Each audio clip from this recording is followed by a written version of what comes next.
ஏழை எளிய நடுத்தர மக்கள் நலனை கருத்தில் கொண்டு முதலமைச்சர் செல்வி ஜெயலலிதாவின் எண்ணத்தில் உருவான உன்னத திட்டம்தான் பண்ணை பசுமை நுகர்வோர் காய்கறி கடைகள் திட்டம்.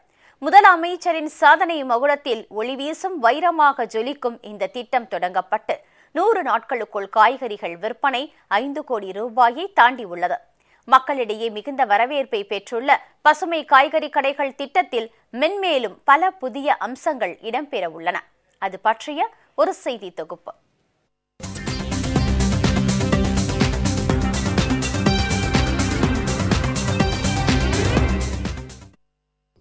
$2000 டன் காய்கறிகள் கொள்முதல், 5 கோடி ரூபாய்க்கும் மேல் விற்பனை, குறைந்த விலையில் காய்கறிகளை மகிழ்ச்சியுடன் வாங்கிச் செல்லும் பொதுமக்கள்.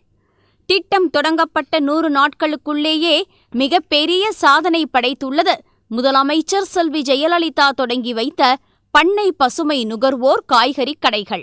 மத்திய காங்கிரஸ் கூட்டணி அரசின் தவறான பொருளாதார கொள்கைகளாலும் நாளுக்கு நாள் உயர்த்தப்பட்டு வரும் பெட்ரோல் டீசல் விலையாலும் காய்கறிகள் உள்ளிட்ட அத்தியாவசிய பொருட்களின் விலை உயர்ந்து வரும் நிலையில் இதன் பாதிப்பிலிருந்து பொதுமக்களை காப்பாற்றும் வகையில் உருவாக்கப்பட்ட பண்ணை பசுமை காய்கறி கடைகள் காய்கறிகளை விளைவிக்கும் விவசாயிகளுக்கு திருப்திகரமான விலையை அளிப்பதோடு நுகர்வோருக்கும் குறைந்த விலையில் காய்கறிகள் கிடைக்க வழி செய்வதால் அனைத்து தரப்பினரின் வரவேற்பையும் அமோக ஆதரவையும் பெற்றுள்ளது. இந்த காய்கறி கடையில் வாரத்துக்கு ஒரு நாள் வாங்கிட்டு போவோம். மற்ற கடையில் வெளியே வாங்கும்போது வெங்காயம் தக்காளி விலைலாம் இதை விட டபுள் மடங்காக இருக்குது.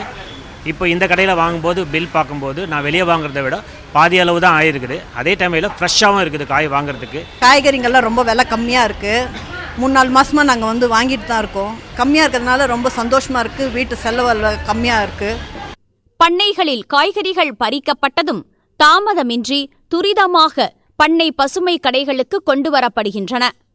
உதகை, திண்டுக்கல், கிருஷ்ணகிரி உள்ளிட்ட பகுதிகளில் எந்த இடைத்தரகர்களும் இல்லாமல் கூட்டுறவு சங்கங்கள் மூலம் விவசாயிகளிடம் நேரடியாக காய்கறிகள் கொள்முதல் செய்யப்பட்டு சென்னை கொண்டுவரப்படுகின்றன. பசுமை காய்கறி கடைகள் மூலம் கடந்த ஜூன் 20ஆம் தேதி முதல் 1835 டன் காய்கறிகள் 5 கோடியே 11 லட்சம் ரூபாய்க்கு விற்பனை செய்யப்பட்டு சாதனை படைக்கப்பட்டுள்ளது. மாண்புமிகு முதலமைச்சர் அம்மா அவர்கள் ஆரம்பித்து வைத்த இந்த பண்ணை பசுமை காய்கறிகள் நுகர்வோர் கடைகள் இன்று 100வது நாளை நோக்கி வெற்றி நடை போட்டுக் கொண்டிருக்கிறது. இந்த காய்கறிகள் கிட்டத்தட்ட 5 கோடி அளவை தாண்டி இருக்கின்றன. அது மட்டுமல்லாமல் 1800 டன்களையும் தாண்டி விற்பனையாகி கொண்டிருக்கிறது. இது மிகப்பெரிய சாதனை என்றே சொல்லலாம். பண்ணை பசுமை காய்கறி திட்டத்தை மென்மேலும் விரிவுபடுத்தும் வகையில் நடமாடும் காய்கறி கடைகளை தொடங்க 5 குளிரூட்டப்பட்ட வாகனங்களுக்காக 70 லட்சம் ரூபாய் ஒதுக்கீடு செய்து முதலமைச்சர் செல்வி ஜெயலலிதா உத்தரவிட்டுள்ளார். காய்கறிகளை குறைந்த விலையில் மக்கள் பெற்று பயனடைய தாயுள்ளத்தோடு முதலமைச்சர் செல்வி ஜெயலலிதா கொண்டு வந்துள்ள பண்ணை பசுமை நுகர்வோர் காய்கறி கடைகள் திட்டம் ஏழை எளிய மக்களை பொருளாதார நெருக்கடியிலிருந்து காத்து நிற்கும் மகத்தான திட்டம் என்றால் அது மிகையாகாது.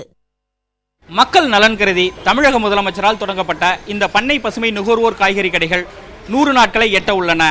இந்த கடைகளால் குடும்பங்களின் காய்கறிகளுக்கான செலவு 50% குறைவதுடன் வெளிச்சந்தைகளிலும் காய்கறிகளின் விலையேற்றம் கட்டுப்படுத்தப்பட்டுள்ளது. இதனால் பொதுமக்கள் பெருமகிழ்ச்சி அடைந்துள்ளனர். ஜெயா பிளஸ் செய்திகளுக்காக ஒளிப்பதிவாளர் கோபாலுடன் எஸ் ராஜா.